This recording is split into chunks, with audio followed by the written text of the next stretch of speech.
Noticentro 1, CMI. Buenas noches, bienvenidos a las noticias. Los siguientes son los 3 hechos más importantes de hoy en Colombia. Nuevo escándalo en el IMPEC. Se fugó alias Matamba de la cárcel La Picota de Bogotá. Del narcotraficante del Clan del Golfo, que está pedido en extradición por Estados Unidos, también se investigan sus presuntos vínculos con miembros del ejército. Hasta el momento hay un guardia carcelario capturado. El presidente Duque ordenó una reforma al IMPEC. Ampliaremos esta noticia en nuestra emisión nacional a las 9 de la noche. El registrador nacional Alexander Vega y la presidenta del Consejo Nacional Electoral Doris Méndez entregaron hoy los resultados de los escrutinios municipales del Senado de la República. En medio de múltiples quejas de los partidos, el pacto histórico ganó 3 curules más y llegó a 19 senadores. Perdieron de a una curul el Partido Conservador, el Centro Democrático y la Alianza Verde. El registrador advirtió que esas cifras son susceptibles de cambiar porque falta el escrutinio general a cargo del Consejo Nacional Electoral. Ampliación de esta noticia en nuestra emisión nacional a las 9 de la noche. La economía colombiana creció 7,8% en enero, una cifra inferior a la registrada en diciembre del 2021, cuando el país creció 11,9%. El director del DANE, Juan Daniel Oviedo, explicó que el sector financiero registró una caída de 28,6% en enero debido al impacto que tuvo una indemnización de $663 millones pagada por aseguradoras por el caso Hidroituango. Otros sectores, como el comercio y el transporte, reportaron un buen comienzo de año, mientras que el agro y la minería presentan rezago. Ampliaremos esta noticia en nuestra emisión nacional a las 9 de la noche. Las siguientes son las noticias más importantes del mundo hoy. Presidentes de Estados Unidos y China dialogan sobre la crisis en Ucrania. Coinciden en impulsar una salida diplomática para acabar la guerra. Ucrania afirma que bloqueó la avanzada rusa hacia Kiev y confirma que derribó varias aeronaves de las fuerzas de Putin. Mariupol es el infierno, dicen sus habitantes. Los rusos destruyeron el 80% de la ciudad del sur de Ucrania. No cesa la tragedia. 1.300 personas permanecen atrapadas bajo los escombros del teatro bombardeado por Rusia, donde se refugiaban niños. Putin se da un baño de masas en Moscú y hace un llamado al nacionalismo para reimpulsar la invasión a Ucrania. Polonia desbordada por los ucranianos que huyen de la guerra. Ya hay más refugiados que ciudadanos en Varsovia. ONU advierte que Ucrania entró en desabastecimiento. No hay agua, ni alimentos para la población, ni una forma de llevarles. China en alarma por rebrote desbordado de COVID. Gobierno dice que controles son insuficientes. Organización Mundial de la Salud advierte que el final de la pandemia está muy lejos.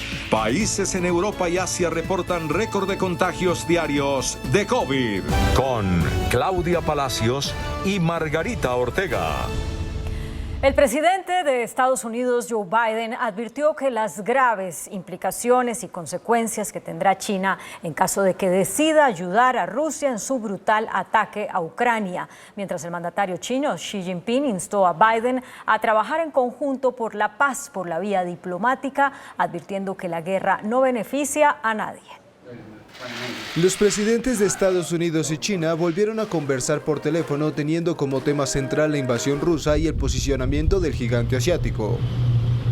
Joe Biden y Xi Jinping hablaron por alrededor de 2 horas y ambos expresaron su deseo de mantener abiertos los canales de comunicación entre las dos potencias.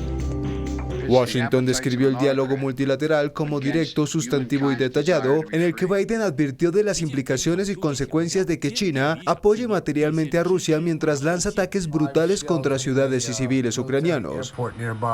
We have that concern. The president detailed, what the implications and consequences would be if China provides material support to Russia as it conducts brutal attacks against Ukrainian cities and civilians. And obviously that is something we will be watching and the world will be watching. Sin embargo, la esperada reunión entre los dos jefes de Estado no parece haber cambiado de forma notoria la posición de Estados Unidos ni la de China, que hasta ahora se ha negado a condenar y criticar el ataque de Rusia, aunque esta vez admitió que era algo que no hubiese querido ver.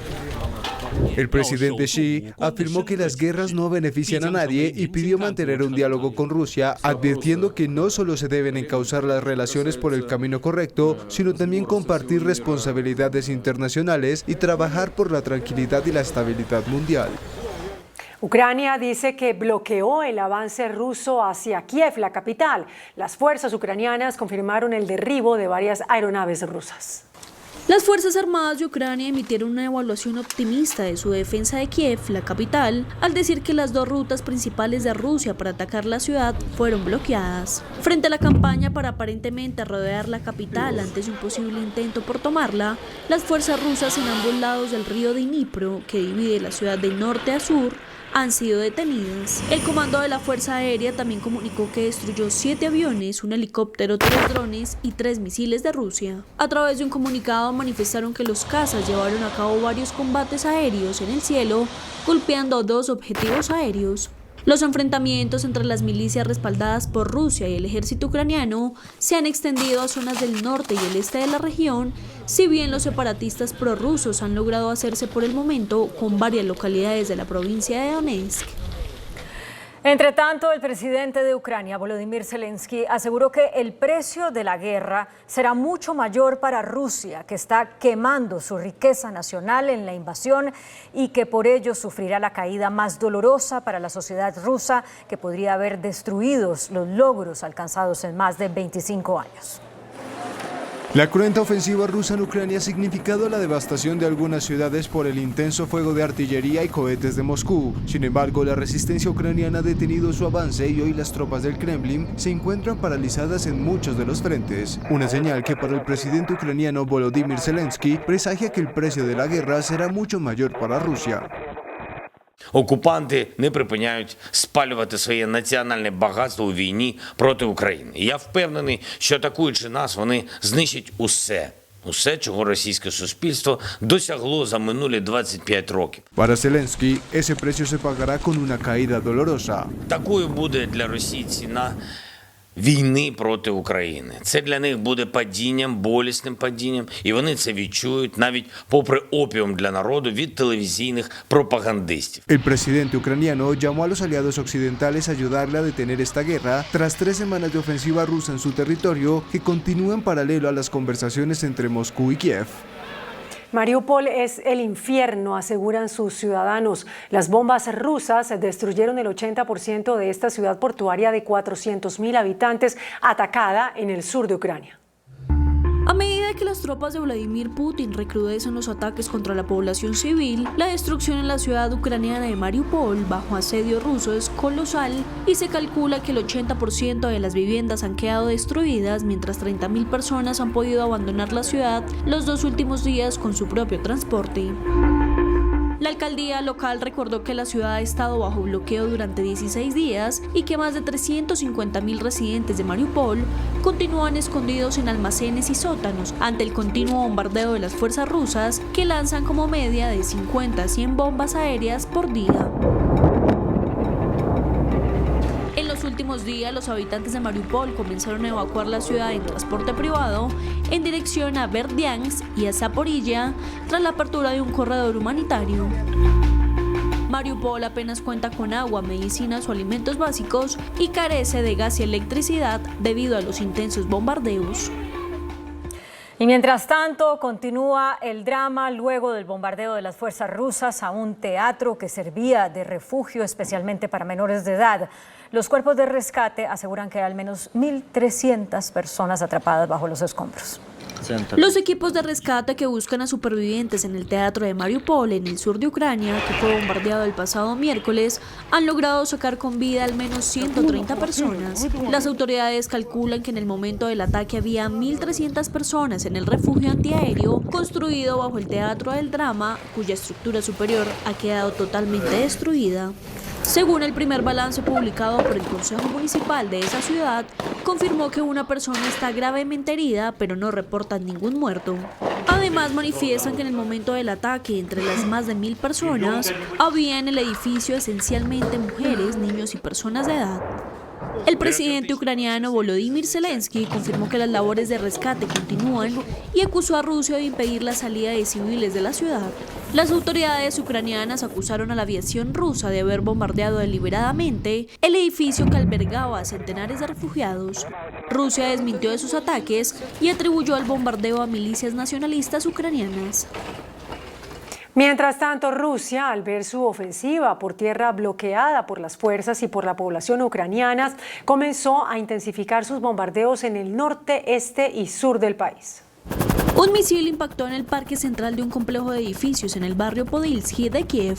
No había ninguna instalación militar cercana ni edificio gubernamental, en cambio un jardín de niños, una escuela y edificios de viviendas.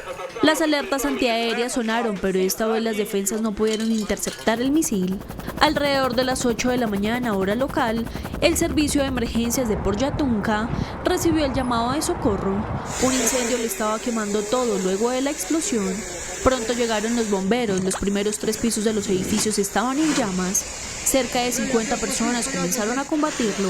De los residentes que estaban en el edificio, 98 fueron evacuados y al menos 19 resultaron heridos y una persona fallecida. La cuadra quedó devastada, llena de escombros y chatarra. Misiles rusos también alcanzaron la ciudad de Leópolis, en el oeste del país, una ciudad en la que miles de personas habían encontrado relativo resguardo, lejos de los principales puntos de conflicto y donde las operaciones de embajadas de países como Estados Unidos y su personal diplomático se habían trasladado. Según denunció el alcalde de la ciudad, los misiles destruyeron una planta aledaña dedicada al mantenimiento de aviones. Según ciudadanos, se observó una cortina de humo elevarse hacia el cielo en esa zona, así como vehículos de policía y ambulancias en esa dirección. Al parecer, la zona atacada no es el corazón del aeropuerto, pero los bombardeos han dañado los edificios anexos a las instalaciones aeroportuarias. En conversaciones con el presidente de Turquía y el canciller ruso, el presidente Vladimir Putin renovó sus demandas para poner fin a la guerra en Ucrania. El presidente Vladimir Putin llamó a su homólogo turco, Recep Tayyip Erdogan, y compartió con él cuáles eran sus demandas para lograr un acuerdo de paz con Ucrania y poner fin a la invasión ya en su tercera semana. La demanda principal es la aceptación por parte de Ucrania de que debe ser neutral y no debe postularse para unirse a la OTAN. Otra demanda de Putin es que Ucrania se someta a un proceso de desarme para asegurarse de que no fuera una amenaza para Rusia. También pidió protección para el idioma ruso en Ucrania y en la llamada se habló de desnazificación, uno de los pretextos que ha utilizado el mandatario ruso para tratar de justificar la invasión. Durante la conversación, Putin también dijo que quiere negociar cara a cara con Zelensky antes de poder llegar a un acuerdo sobre estos puntos. Rusia también pretende exigir que el gobierno ucraniano ceda territorio en el este de Ucrania y que acepte formalmente que Crimea, que Rusia anexó ilegalmente en 2014, ahora pertenece a Rusia. El presidente ruso Vladimir Putin sigue acudiendo al nacionalismo para justificar su golpe militar a Ucrania. En un evento llevado a cabo en un estadio, Putin envió un mensaje de unidad ante una multitud. Ante las críticas sobre la opresión y censura contra las voces que se oponen a la invasión de Ucrania, el presidente de Rusia, Vladimir Putin, ha querido dar una imagen de unidad de su pueblo y del apoyo que recibe de sus ciudadanos. El último pronunciamiento lo hizo en un gran mitin patriótico ante unas 200.000 personas en el Estadio Olímpico de Luzhniki de Moscú, durante la conmemoración del 8º aniversario de la adhesión de Crimea. Такого единения у нас давно не было. Putin aseguró que enviar el ejército a Ucrania era necesario porque Estados Unidos estaba utilizando, según él, al país para amenazar a Rusia. Además, el mandatario volvió a justificar el ataque a Ucrania como parte de un movimiento para salvar a su gente de un genocidio. Именно избавить людей от этих страданий, от этого геноцида является основной, главной причиной, побудительным мотивом и целью военной операции, которую мы начали на Донбассе и на Украине. Putin también elogió al ejército ruso por sus acciones en Ucrania, pero su discurso fue repentinamente cortado por la televisión estatal, que en vez de continuar con el mensaje del líder ruso, pasó a mostrar un clip de música patriótica.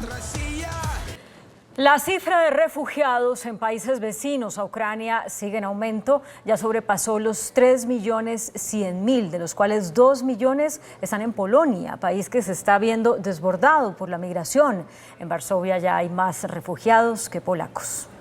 La invasión rusa a su país vecino Ucrania continúa.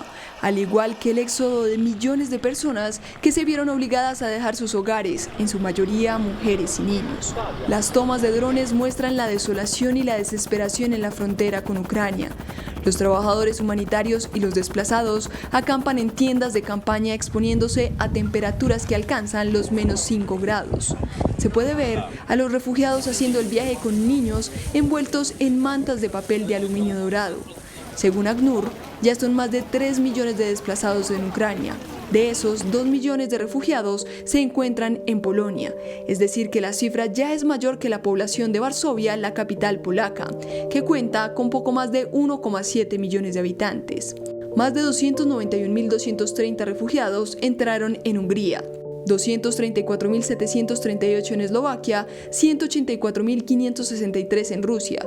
También Rumania, Moldavia y Bielorrusia han recibido decenas de miles de refugiados. Incluso ellos han llegado a países como Alemania, España, Italia y Francia a través de trenes, mientras organismos internacionales piden cese al fuego para que millones vuelvan a su país. El Programa Mundial de Alimentos de la ONU alertó que las reservas de comida y agua en Mariupol se están acabando y que prácticamente no se ha permitido entrar ayuda humanitaria. También aseguró que se podría desencadenar una ola de hambre global. Con más de 3,1 millones de personas refugiadas que se han visto obligadas a huir de Ucrania en las últimas 3 semanas y millones de desplazados internos dentro del país, la situación humanitaria se agrava. El Programa Mundial de Alimentos asegura que las cadenas de suministro de alimentos en Ucrania están colapsando, con una parte de la infraestructura destruida y muchas tiendas de comestibles y almacenes ahora vacíos. The country's food supply chain is falling apart. Movement of goods has slowed down due to insecurity and the reluctance of drivers to drive to places like Dnipro, let alone Mariupol or Sumy. Aseguran que la ciudad de Mariupol, que se encuentra sitiada, se está quedando sin su última reserva de alimentos y agua. Solo Rusia y Ucrania representan casi el 30% del comercio mundial de trigo, por lo que esta crisis está afectando al planeta entero. With global food prices at an all-time high, WFP is also concerned about the impact of the Ukraine crisis on food security globally, especially hunger hotspots. The consequences of the conflict in Ukraine are radiating outwards, triggering a wave of collateral hunger across the globe. Por su parte, ACNUR advierte que las necesidades humanitarias están aumentando exponencialmente. 6 países occidentales, miembros del Consejo de Seguridad de la ONU, liderados por Estados Unidos, señalaron a Rusia de usar a ese consejo para difundir desinformación y propaganda. Rusia replicó y protagonizó un nuevo choque con ese organismo. El Consejo de Seguridad de la ONU volvió a ser el escenario de un duro choque entre los aliados occidentales y Rusia, que insisten en afirmar que tiene pruebas que demostrarían que Estados Unidos y Ucrania estaban colaborando en el desarrollo de armas biológicas e incluso convocó una reunión urgente para discutir el tema. За прошедшую неделю скрылись новые подробности, которые позволяют говорить о том, что на территории Украины создавались компоненты биологического оружия. Lo que provocó una dura respuesta de 6 países occidentales miembros del Consejo que denunciaron el uso de este organismo por parte de Moscú para difundir desinformación y propaganda.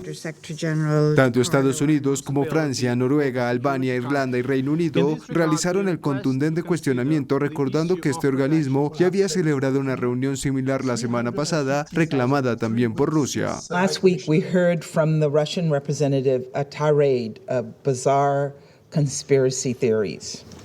This week, we're hearing a whole lot more where that came from. Things that sound like they were forwarded to him on a chain email from some dark corner of the internet. Mientras China reiteró su apoyo a las acusaciones rusas, afirmando que cualquier información y pista sobre actividades militares biológicas deberían generar una mayor preocupación y atención de la comunidad internacional, que teme que Rusia esté preparando una justificación para lanzar una operación de bandera falsa para utilizar armas no convencionales en Ucrania. El Congreso de Estados Unidos aprobó un proyecto para despojar a Rusia de su estatus de nación favorecida como parte de las medidas tomadas ante la invasión de las tropas del Kremlin a Kiev. La decisión abre la puerta para el bloqueo comercial de Rusia y la imposición de aranceles. La Cámara de Representantes de Estados Unidos votó abrumadoramente para suspender las relaciones comerciales normales con Rusia y Bielorrusia, preparándose para que el presidente Joe Biden promulgue aranceles más altos en más productos y debilite aún más la economía rusa en respuesta a su ataque militar contra Ucrania.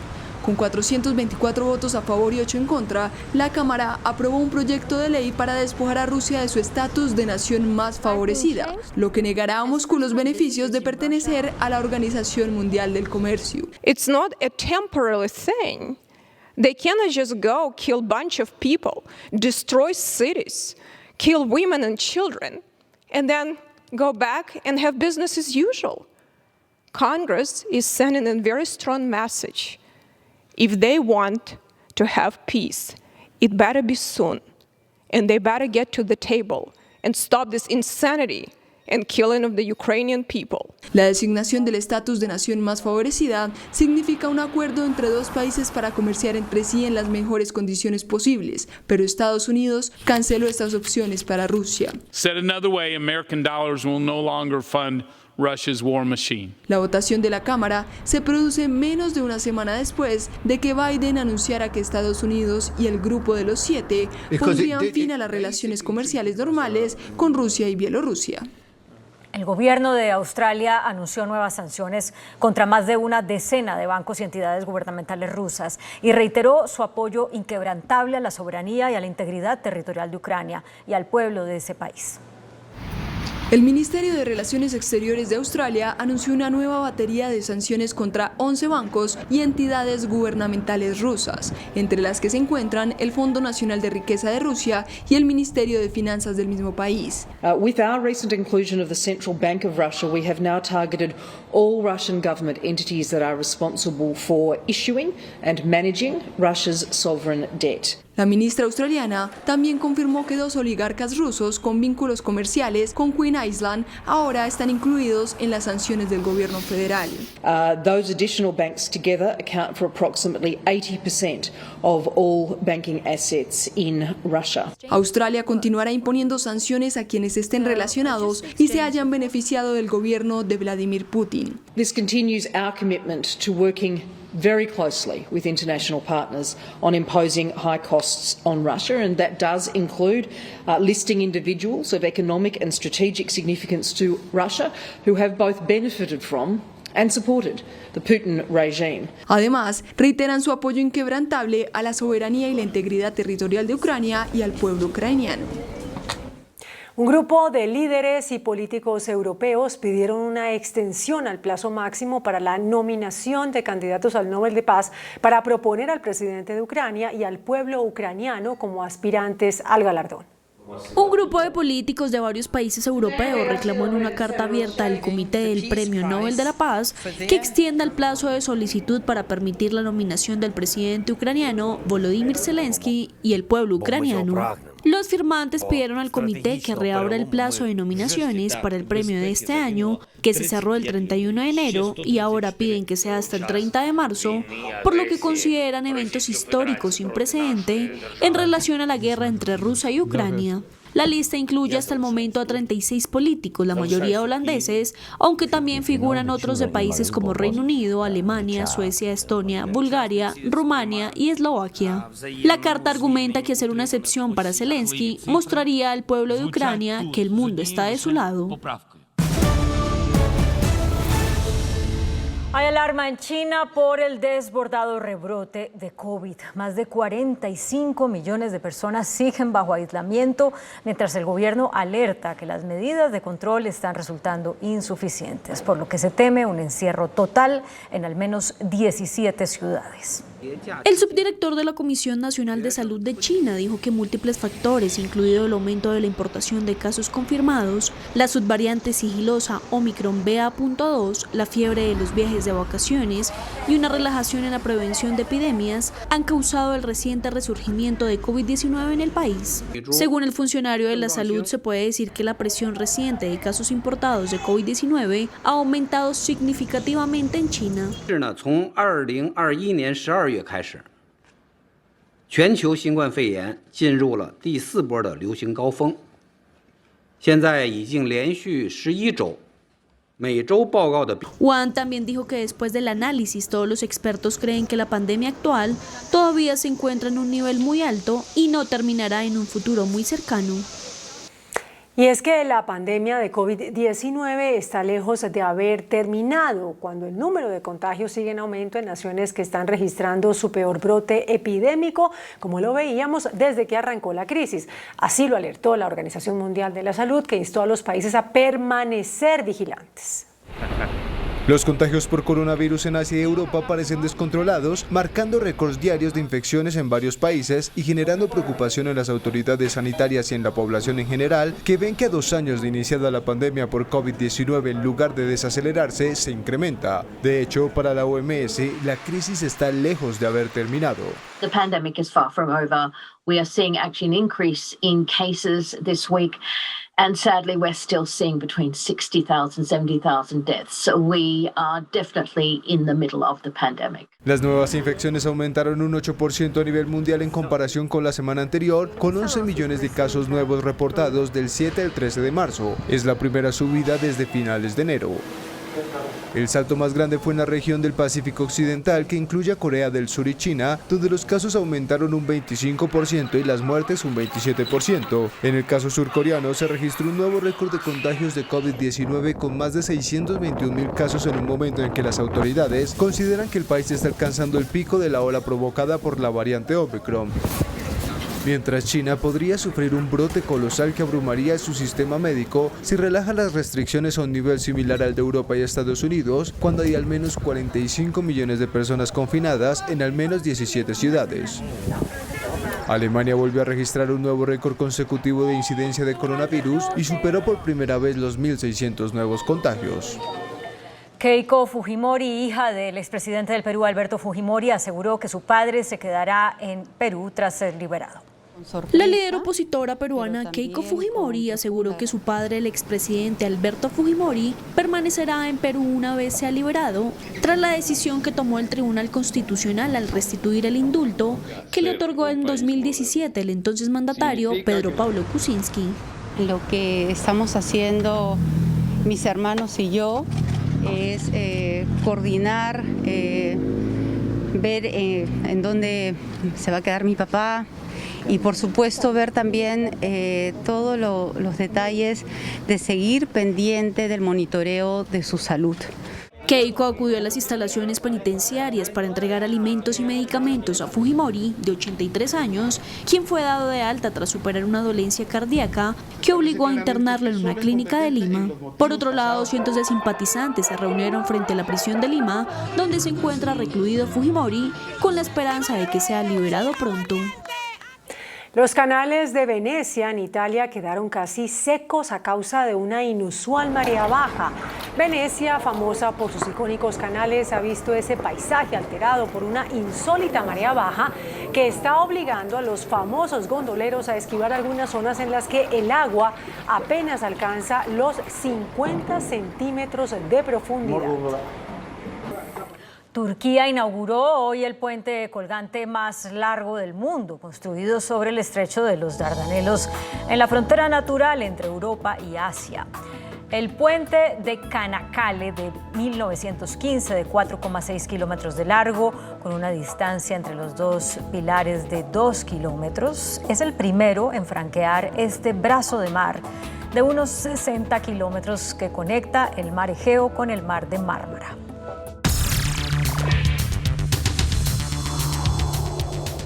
Muy buenas noches. ¿Cuál es la situación real de la economía del país? ¿Cómo vamos? ¿Cómo va nuestra economía? ¿Estamos creciendo? ¿Estamos desacelerados? Después del buen resultado de crecimiento del año anterior. Nuestro invitado esta noche es el doctor Juan Daniel Oviedo. Él es el director del DANE y hoy le presentó al país un informe sobre cómo va nuestra economía. Por eso lo presentamos esta noche. Doctor Oviedo, muy buenas noches. Gracias por haber aceptado su invitación. Cuéntenos cómo va nuestra economía. Bueno, Yamit, muy buenas noches y también un agradecimiento por tu invitación que presentamos el día de hoy en materia del seguimiento de la economía. Recordemos que en diciembre la economía venía creciendo al 11,8% cuando comparábamos a diciembre del 2021 con diciembre del 2020. En enero del 2022, la economía pasa a crecer al 7,8%, en donde ese crecimiento, como lo dijimos el día de hoy, pudo ser cercano al 10% si no hubiéramos tenido un hecho particular, que es el pago de la última indemnización que hizo Mapfre a EPM por el siniestro de Hidroituango. ¿Qué tiene que ver Hidroituango con la desaceleración del crecimiento económico, doctor Oviedo? Muy buena pregunta, Yamit. En efecto, creo que es supremamente importante que no logramos tener ese 10% de crecimiento de la economía porque la lógica del Producto Interno Bruto es que nosotros medimos las ganancias, llamémoslo así, de 12 ramas de actividad económica. Dentro de una de esas 12 ramas está el sector financiero y de seguros, en donde las ganancias del sector financiero provienen de las comisiones, proviene de las comisiones fiduciarias, pero también proviene de las ganancias del sector asegurador. Y la función de ganancias del sector asegurador es tomar las primas que pagamos todas las personas que acudimos al sector asegurador para prevenir riesgos y restarle los desembolsos que tienen que hacer por pagos a siniestros que se hayan ejecutado habiendo sido cubiertos por esas primas.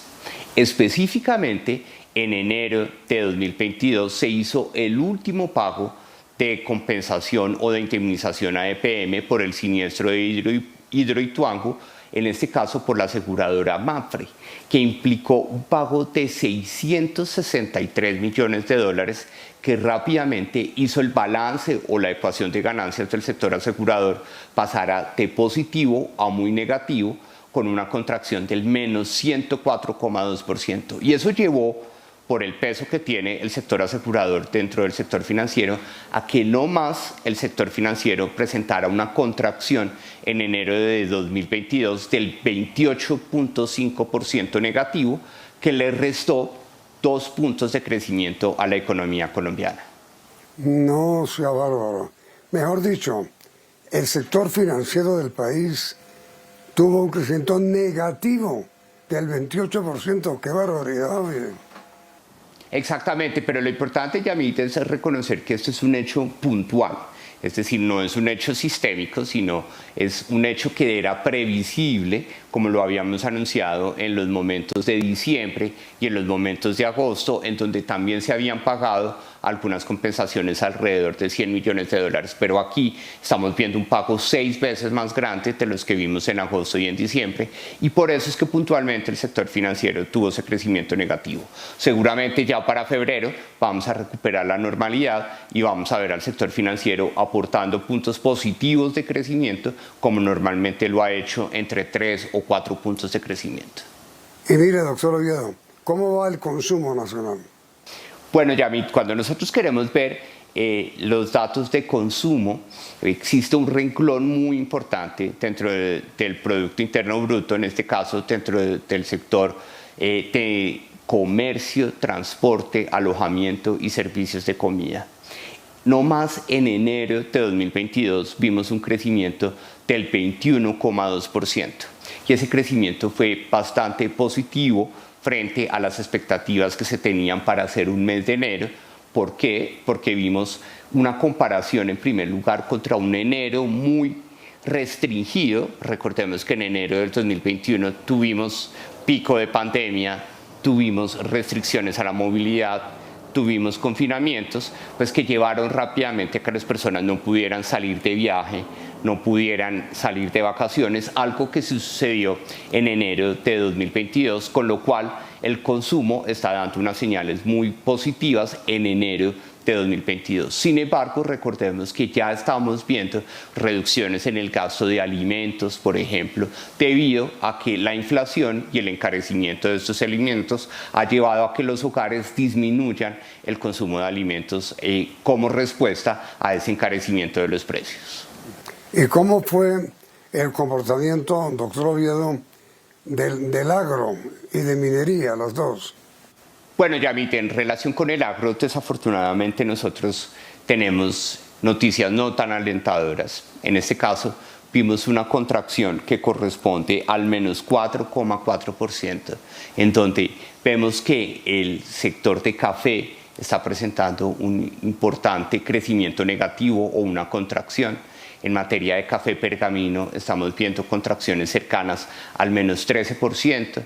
Vimos también contracciones en arroz cercanas al menos 30% porque la cosecha de arroz del segundo semestre de 2021 fue más pequeña y por consiguiente vamos a tener una oferta de arroz nacional mucho más estrecha durante este semestre de 2022, lo cual va a seguramente tener un efecto sobre los precios. A pesar de estas noticias negativas en café, en arroz y en plátano, vimos como, por ejemplo, el fruto de palma, el ganado porcino y la cría de aves pues ha tenido unos resultados positivos que llevaron a observar esta contracción del menos 4,4%. Y cuando pasamos, Yamil, a responder la segunda pregunta que nos haces de qué está pasando con el sector de explotación de minas y canteras, pues tenemos una recuperación importante del sector de carbón, que estaba bastante deprimido todavía en enero de 2021.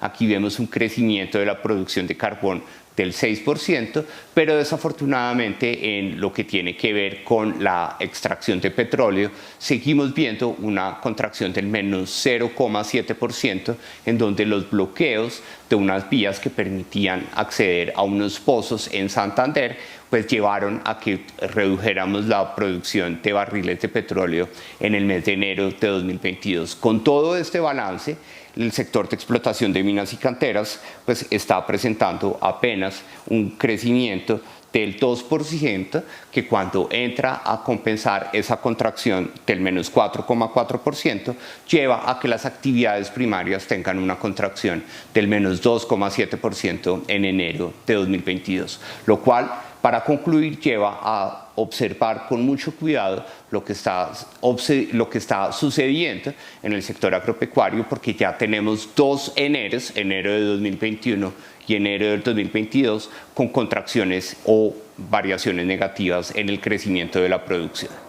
Pero mire, finalmente, doctor Oviedo, hay dos cosas que no entiendo con todo respeto. El café ha tenido el precio más alto en muchos años. El mercado de Nueva York está por encima de los $2 la libra, muy por encima. Y el petróleo igual, por encima de los $100 el barril. Entonces no entiendo por qué hay contracción en el informe que usted presenta. Bueno, eso es un elemento muy importante para resaltar también. Efectivamente, a pesar de que los precios han incrementado, los volúmenes, que son los que realmente le agregan valor a la economía, pues están todavía observando una producción de barriles de petróleo en enero de 2022 que es inferior a la que nosotros observábamos en enero del 2021. Entonces no hemos podido aprovechar esos precios internacionales tan altos porque precisamente, como lo mencionábamos, los pozos de Santander, que tienen un componente importante de producción, las vías que permiten sacar el petróleo de esos pozos, pues tuvieron unos bloqueos en el mes de enero que no permitieron que la producción creciera al ritmo esperado. Y en el caso de café, pues es importante resaltar también que si bien nosotros estamos viendo una dinámica muy importante de los precios internacionales, la producción de café interna, es decir, la cosecha, se vio afectada por el ciclo invernal del año pasado y eso ha permitido que nos estemos comparando con una muy buena cosecha en el año 2020 y en el primer semestre del 2021, que lleva a que tengamos en términos relativos esos contrastes negativos que estamos presentando el día de hoy. Esas son las principales causas que están detrás de ver al café y al petróleo todavía frenando el crecimiento de la economía a pesar de ese contexto internacional tan favorable. Pues bueno, completamente entendido, doctor Oviedo. Usted ha sido muy amable en aceptar esa invitación y esperamos que el dato del crecimiento de la economía sea mejor cuando pase esta situación coyuntural que usted reveló hoy. Muy amable, mi querido doctor Juan David. Muchas gracias, Yamit, y un saludo muy especial para ti y para todos los televidentes. Un gran abrazo, doctor Oviedo, y a ustedes televidentes, gracias por la sintonía y los invitamos a continuar aquí en Noticentro 1 CNN. Noticentro 1 CMI. Disfrazado de guardián se fuga alias Matamba. Era el segundo de alias Otoniel. Asombro nacional. Matamba ha entrado y salido 14 veces de las cárceles. Estaba pedido en extradición por narcotráfico. Parlamentarios dicen que el sistema carcelario está podrido y piden renuncia de Minjusticia. Ruidosas protestas en Ibagué y Bogotá. Así queda definitivamente el Senado. Petro sube de 8 a 19 curules con el pacto histórico. Centro Democrático baja de 19 a 13 senadores. Partido Liberal y Partido Conservador suben de 14 a 15 senadores cada uno. Partido Verde sube de 9 a 13 senadores. Nuevo Liberalismo se queda sin curul. Cambio Radical pierde 5 senadores y baja de 16 a 11.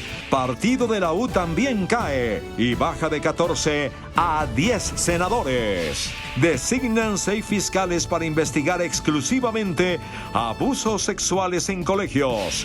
Controversia por ley de empalme. Ministro del Interior responde críticas.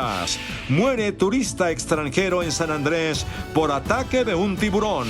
Se desacelera la economía, revela el DANE. Es un fenómeno coyuntural. Corte Constitucional pide claridad de los bancos con sus deudores. Con Claudia Palacios y Margarita Ortega. Iniciamos nuestra segunda hora de noticias. Esta noche se produjeron las primeras capturas por la fuga de Juan Castro Estupiñán, alias Matamba, uno de los líderes del Clan del Golfo. Este hombre se fugó del pabellón de extraditables de La Picota, disfrazado de guardia del IMPEC y por la puerta principal. El narcotraficante Juan Larrison Castro Estupiñán, alias Matamba, se fugó del pabellón de extraditables de la cárcel La Picota de Bogotá, donde se encontraba recluido desde mayo del año pasado. El ministro de Justicia, Wilson Ruiz, ordenó el conteo de presos al interior del penal. Nadie sabía dónde estaba uno de los reclusos de alta seguridad de La Picota. Incluso, el IMPEC alcanzó a afirmar que lo habían encontrado en otro patio, pero al cotejar las huellas dactilares, se confirmó que se trataba de otro preso. Al parecer, alias Matamba aprovechó el cambio de turno de la guardia y hacia las 4 de la mañana salió por la puerta principal de La Picota disfrazado de dragoneante del IMPEC. El CTI verifica las cámaras de seguridad de La Picota en compañía de funcionarios del Ministerio de Justicia y del IMPEC. La pregunta inicial es por qué Matamba, considerado un preso de extrema peligrosidad, ya no se encontraba en el pabellón de alta seguridad de ese penal, sino en uno de los de medidas especiales. La orden del traslado la habría firmado el exdirector de La Picota, el coronel retirado Wilmer José Valencia, quien salió del cargo hace apenas 2 semanas tras el escándalo de las salidas irregulares de Carlos Matos. Por la fuga de alias Matamba ya fue capturado un guardián del IMPEC. El ministro de Justicia Wilson Ruiz anunció más investigaciones. Ante esta fuga pusimos en marcha un plan candado con el apoyo de la Policía Nacional, la DIJÍN y el Ejército Nacional para dar con la recaptura del interno prófugo. Igualmente solicité a la Fiscalía y la Procuraduría que adelante las investigaciones respectivas para establecer los responsables. La Procuraduría le pidió al director de La Picota copia de las actas de cambio de guardia del patio en el que se encontraba recluido Matamba antes de su fuga, así como información sobre el inventario de uniformes, las órdenes de traslado de patios y otros documentos. Por su parte, la defensa de Matamba pone en duda que se haya fugado, pues hace apenas unos días se estaba preparando el trámite de un preacuerdo con la Fiscalía. Sí resulta muy extraño, digamos, lo sucedido, y como defensa sí temo por la seguridad y la vida de Juan Larrison. Alias Matamba es un poderoso narcotraficante que delinque en el departamento de Nariño. La Fiscalía lo acusa de tener nexos con el Clan del Golfo y también negocios con militares retirados y activos del ejército. Este es su prontuario. Alias Matamba acumula 20 años de vida criminal. Fue miembro de las FARC durante la década de los 90, luego estuvo en las autodefensas y desde hace varios años era uno de los capos del Clan del Golfo, la mano derecha de alias Otoniel. Directamente ya. En su prontuario se registran 14 ingresos a diferentes cárceles del país por delitos como homicidio, pero a través de artimañas jurídicas lograba que le concedieran beneficios judiciales como detenciones domiciliarias. Antes de su captura en mayo pasado, Matamba tenía a su mando 3 frentes delictivos en Nariño, uno narcotraficante, otro armado, que es la banda La Cordillera asociada al Clan del Golfo, y un tercer frente militar. Precisamente, la Fiscalía asegura que quien dirigía el Frente Militar de alias Matamba era el coronel retirado Robinson Javier González del Río, quien fue capturado hace pocos días por presuntamente brindarle asesoría militar a Matamba y contactar a miembros del ejército para que, a cambio de dinero, alertaran al narcotraficante sobre los movimientos de las unidades militares y procedimientos de las autoridades en esa región. Y conocida la fuga de alias Matamba, desde Cartagena, el presidente Iván Duque anunció una reforma de fondo al sistema penitenciario.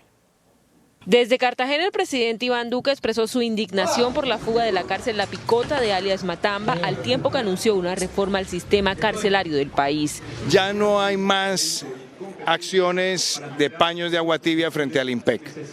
Vamos a proponer una reforma integral al sistema penitenciario y carcelario de Colombia en la parte administrativa y vamos a trabajar con el equipo de gobierno en esa dirección. El mandatario aseguró que ya se tomaron todas las medidas para la captura de los responsables. Con el fiscal y con toda la institucionalidad vamos a ir detrás de que haya una condena ejemplarizante de los que han propiciado esto.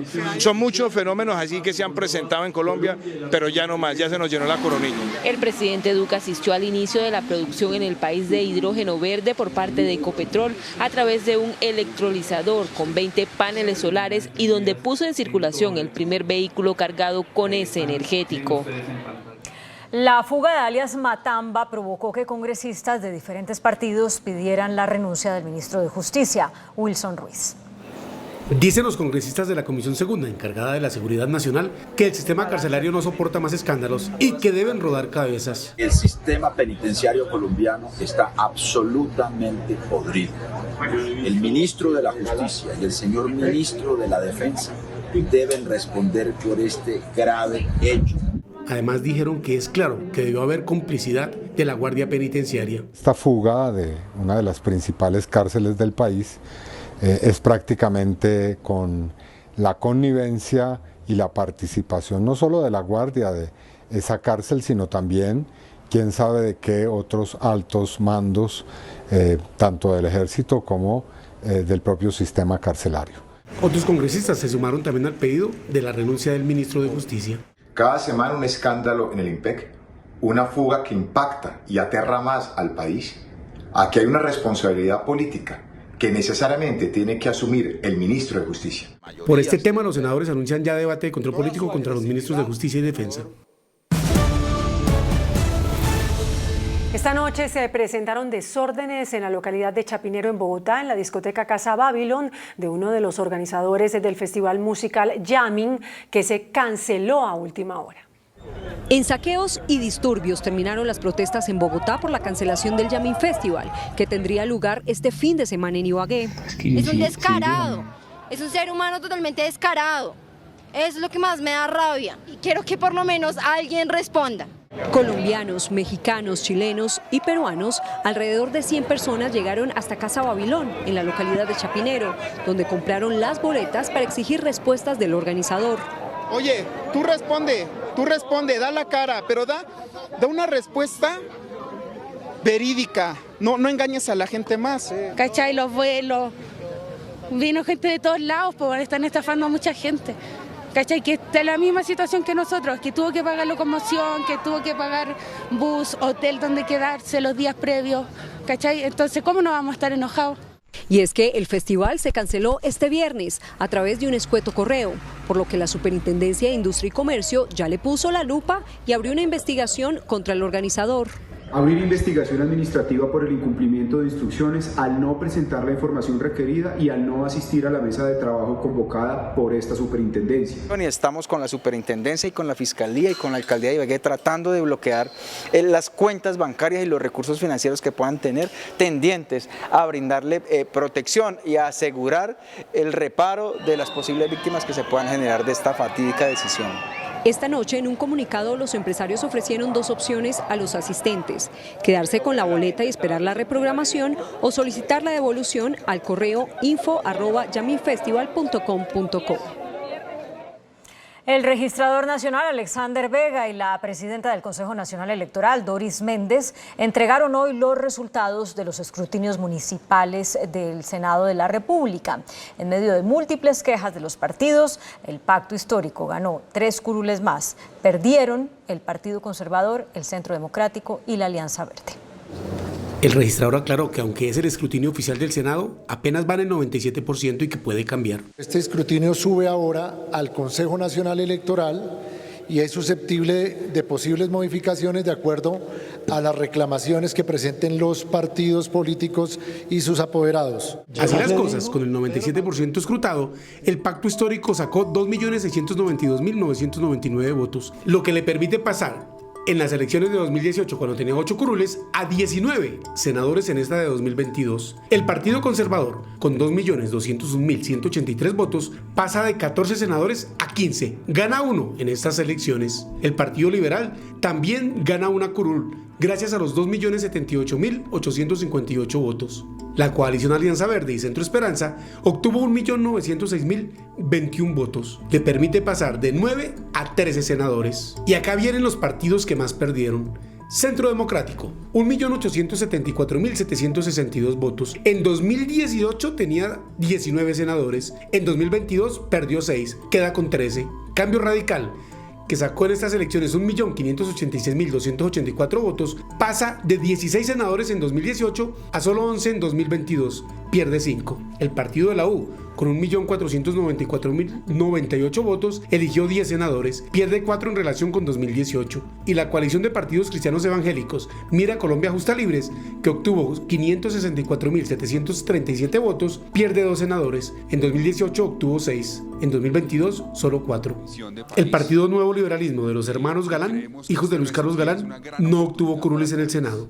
Los partidos ganadores y perdedores se quejaron de la actuación de la registraduría. Los errores de la registraduría en el diseño del E14, en la capacitación de los jurados y en la transmisión de los datos son absolutamente absurdos y nos están costando la credibilidad de la democracia. Es inaudito que en una democracia tengamos que destinar más de la mitad de los recursos que tenemos para hacer campaña a la defensa electoral. Ahora los escrutinios los hará el Consejo Nacional Electoral. El fiscal Francisco Barbosa y la alcaldesa de Bogotá, Claudia López, prometieron aclarar los casos de violencia sexual denunciados en los colegios y anunciaron la destinación de más fiscales para estos casos. Investigación que hace el fiscal general Francisco Barbosa y la alcaldesa Claudia López anunciaron medidas para enfrentar los casos de abuso sexual en los colegios de Bogotá. Vamos a añadir 6 fiscales adicionales en cada una de esas casas de justicia con profesionales expertos. Hemos decidido reforzar con nuevas medidas la atención a estos casos. Además, el ente acusador se comprometió a meterle el acelerador a las investigaciones que tiene documentadas la Secretaría de Educación. Avanzar en el esclarecimiento de 154 casos que la alcaldesa el día de hoy nos ha presentado, 154 casos que tendrán resultado. Según cifras del distrito, 54 docentes han sido retirados de sus cargos por señalamientos relacionados con abuso sexual. Diferentes reacciones ha provocado el proyecto de ley revelado en primicia por Noticentro 1 CMI que regula el empalme presidencial. Hay polémica por el articulado referente a la información de seguridad nacional. El proyecto de ley que regula el empalme señala que para temas de seguridad se debe designar un gerente y dice que preferiblemente debe ser quien vaya a ser designado como ministro de Defensa. Aclara que si la información de seguridad exige reserva, el presidente podrá limitarla hasta que pase la situación o el nuevo presidente se posesione. Este es uno de los artículos que más polémica ha generado. El candidato Sergio Fajardo pidió que se retire la iniciativa. También hubo críticas desde el Pacto Histórico y otros sectores. Solicito al gobierno retirar el extraño proyecto de ley que pretende reglamentar el proceso de empalme. Busca privar al presidente electo de información. Es antidemocrático e inconstitucional. Alerto a los colombianos, el hecho de que en un proyecto de ley con mensaje de urgencia pretendan una ley de empalme para negarle la información al presidente electo en materia de seguridad nacional significa dos cosas. Primero, que saben que vamos a ganar. En primer lugar, ese proyecto es inconstitucional porque no se le puede imponer a un gobierno electo que anuncie de manera anticipada quién va a ser su ministro de la Defensa, y muchísimo menos se le puede ocultar información a quien ha obtenido el mandato popular como lo obtiene un presidente electo. Por su parte, el ministro del Interior, Daniel Palacios, salió en defensa de la iniciativa. Invito al candidato Fajardo a que lea antes de hablar. Es muy importante informarse bien y no desinformar a la opinión pública. De hecho, hemos establecido que para los temas de seguridad nacional pueda el candidato comenzar a recibir información sin ni siquiera posesionarse, entendiendo y pasando por unos requisitos de confidencialidad. Pero esto lo que busca es precisamente que en el proceso de empalme se tenga mayor información, se tenga un equipo de empalme definido. El vicepresidente de la Cámara también se pronunció en este sentido. El proyecto no se limita a los presidentes de la República, también regulará el empalme de gobernadores, alcaldes y de gerentes de empresas públicas y mixtas. Y hemos evidenciado que en muchas ocasiones alcaldes salientes, gobernadores y gerentes no entregan información. Así que el gran ganador serán los electos y, por supuesto, la ciudadanía. El ponente de la iniciativa, Alejandro Vega, anunció que citará una audiencia pública para despejar las dudas que han surgido con el proyecto. Cabe recordar que este proyecto fue radicado en la Cámara de Representantes y al tener mensaje de urgencia se reducen sus tiempos de trámite. Lina María Sandoval, Noticentro 1 CMI. En una nueva audiencia del proceso judicial contra el expresidente Álvaro Uribe por presunta manipulación de testigos, la juez le llamó la atención al expresidente y este arremetió contra la Corte Suprema.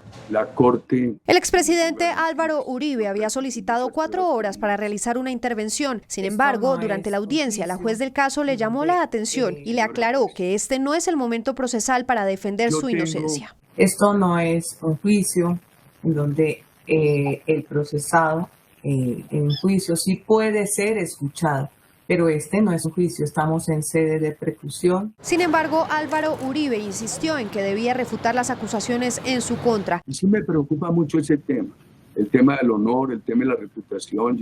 Me preocupa ante mis compatriotas que me eligieron 2 veces presidente, que han seguido estas audiencias.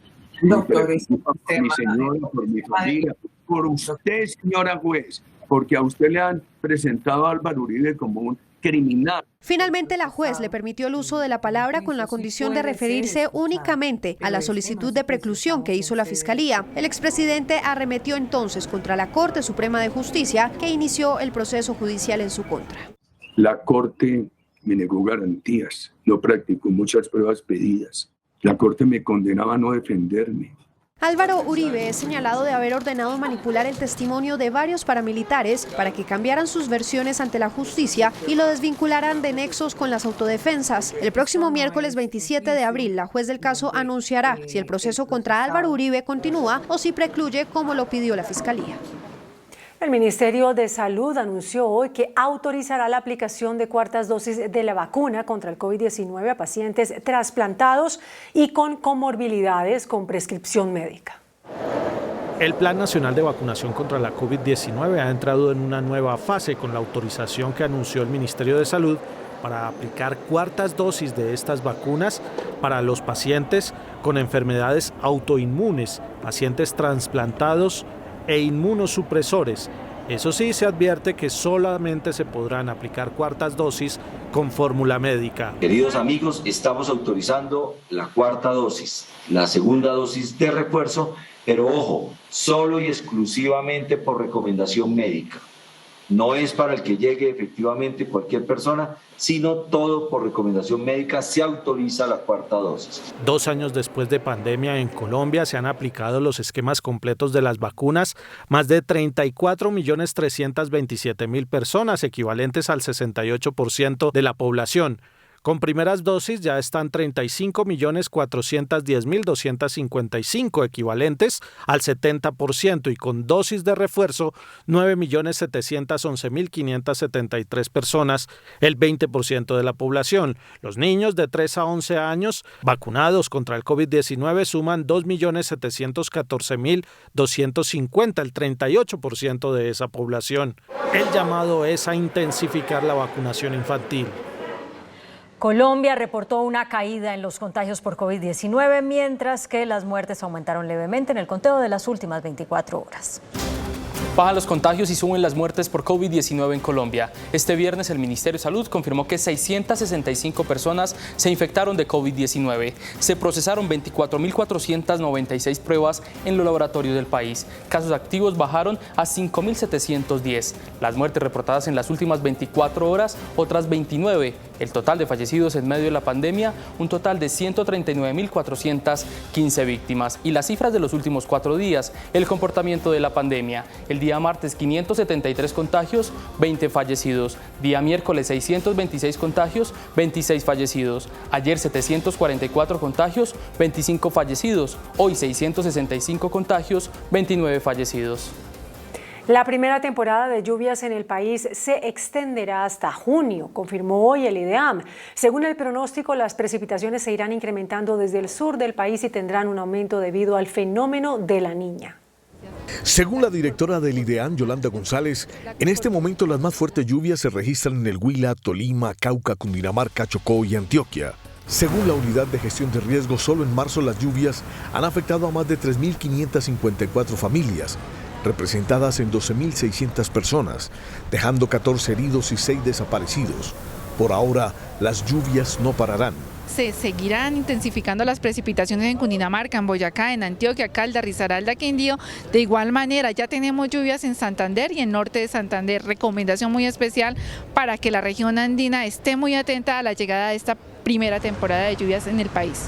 La temporada invernal que ya empezó será particularmente larga.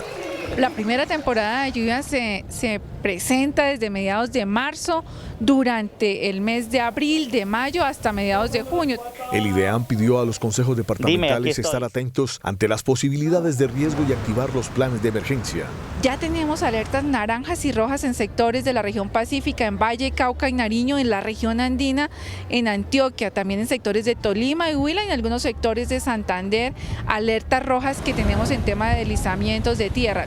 El IDEAM advirtió que en lo que resta de marzo se podrá evidenciar aumento de los caudales en los ríos como el Cauca y el Magdalena. En cuanto a los deslizamientos, la alerta es en las laderas de montaña, en sectores de los departamentos de Antioquia, Caldas, Risaralda, Quindío, Tolima, Boyacá, Cundinamarca, Santander y norte de Santander.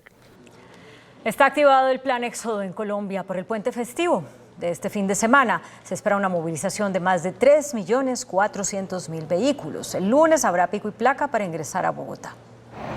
Desde hoy a las 6 de la mañana se activó el plan Éxodo en el país con el fin de garantizar una buena movilidad a todas las personas que tienen programado salir de viaje en este puente festivo del Día de San José. Se estima que se movilicen aproximadamente 3.494.000 vehículos. Prevemos una movilización de más de 1.097.000 vehículos por todas las vías del departamento de Cundinamarca. La restricción para vehículos de carga aplica desde hoy en las vías nacionales. El día de mañana desde las 6 de la mañana hasta las 5 de la tarde.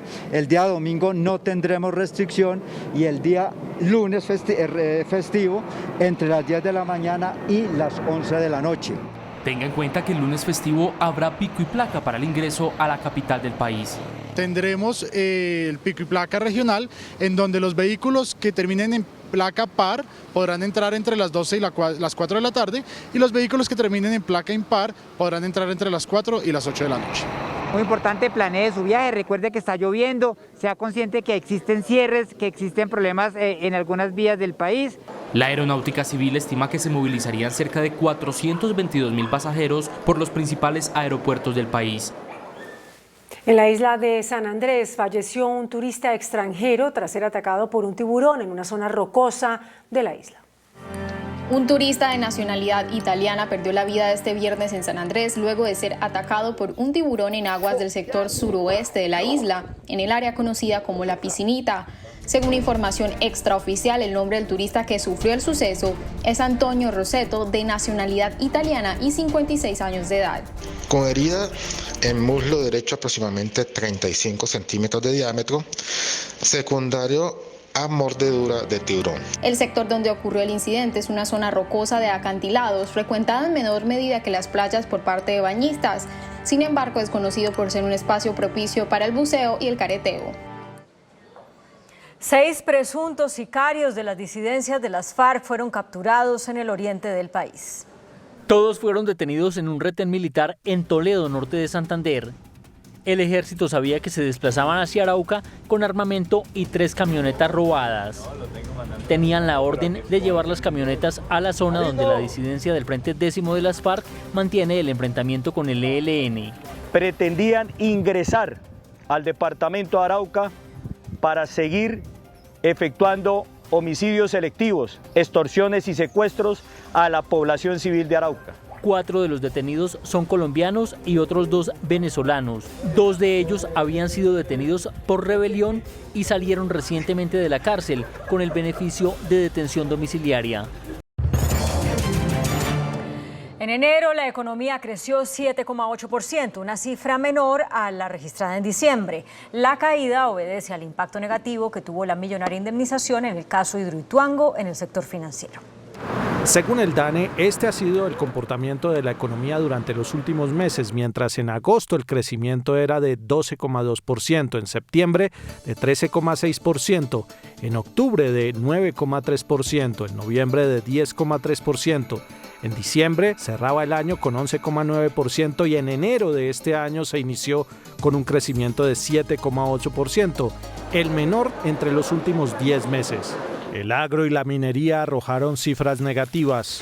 El impacto de los sobrecostos en materia de insumos que se vieron en el segundo semestre del 2021 y que aún se mantienen en el 2022 le pasa una cuenta de cobro a los productores. Al comercio le fue mejor. El comercio, los restaurantes, el alojamiento se destacan por ser uno de los sectores que han impulsado este crecimiento para el presente año. Según el DANE, los sectores que más cayeron en el primer mes de este año fueron las actividades financieras con menos 28,6% y la minería y la agricultura con menos 2,7%. El ministro de Hacienda, José Manuel Restrepo, advirtió que posibles alzas en las tasas de interés por parte del Banco de la República no afectarán el crecimiento de la economía.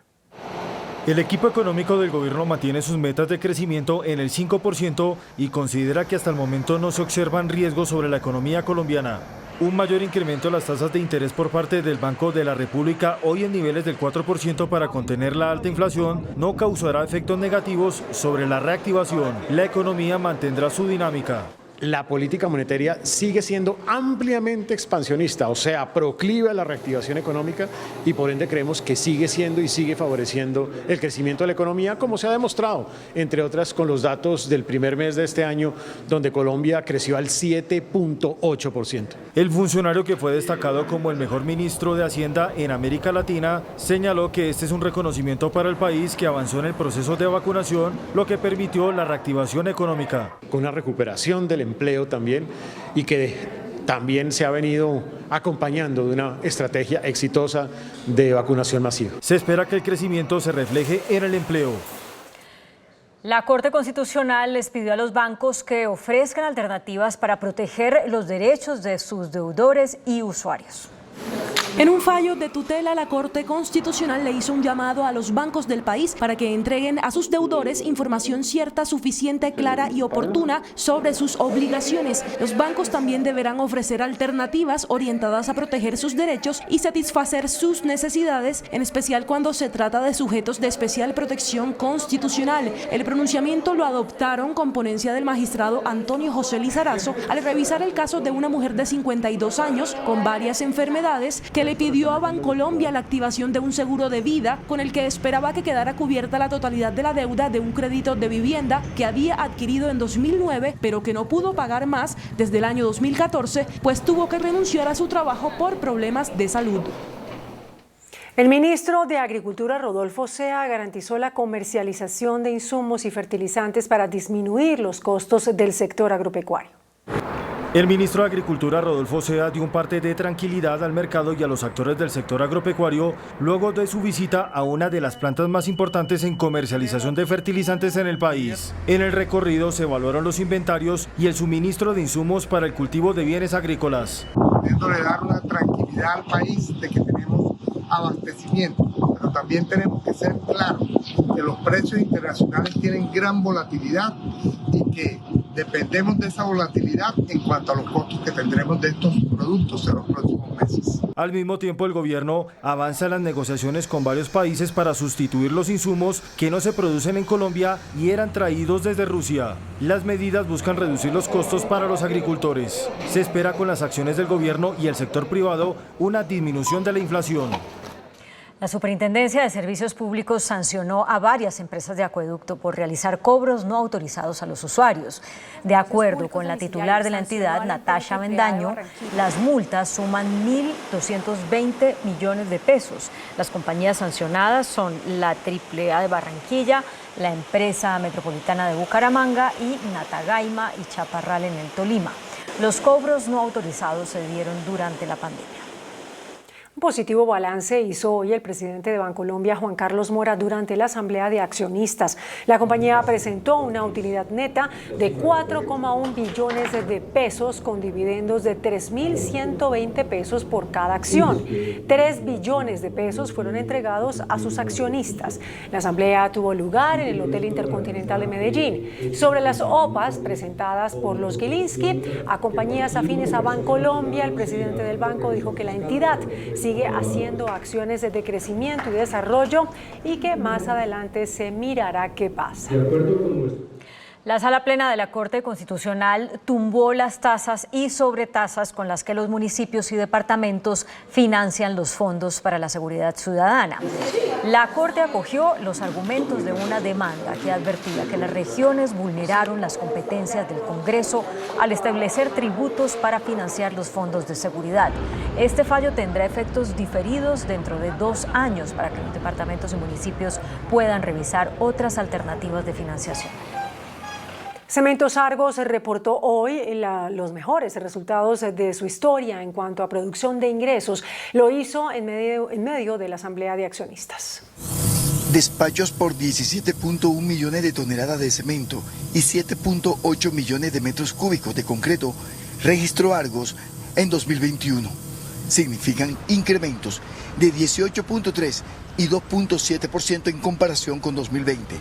La utilidad neta fue de 437.076 millones de pesos.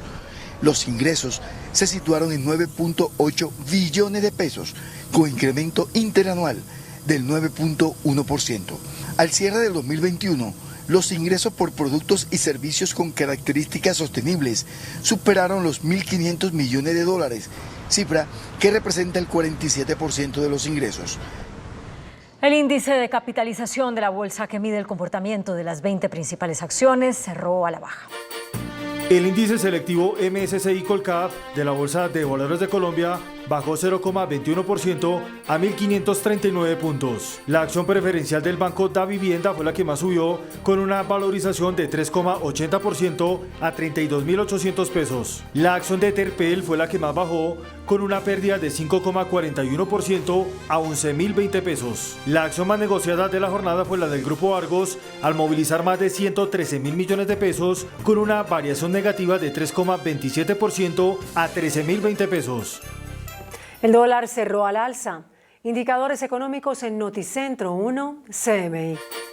La tasa representativa del mercado que regirá hasta el próximo martes será de 3.820 pesos con 67 centavos. Los profesionales del cambio compran la divisa en promedio en 3.840 pesos y la venden en 3.890 pesos. Un euro cuesta 4.220 pesos. La libra de café en Nueva York se cotizó a $2.20. El azúcar se transó en 18,96 centavos de dólar la libra. El barril de petróleo WTI se cotizó en $104,99.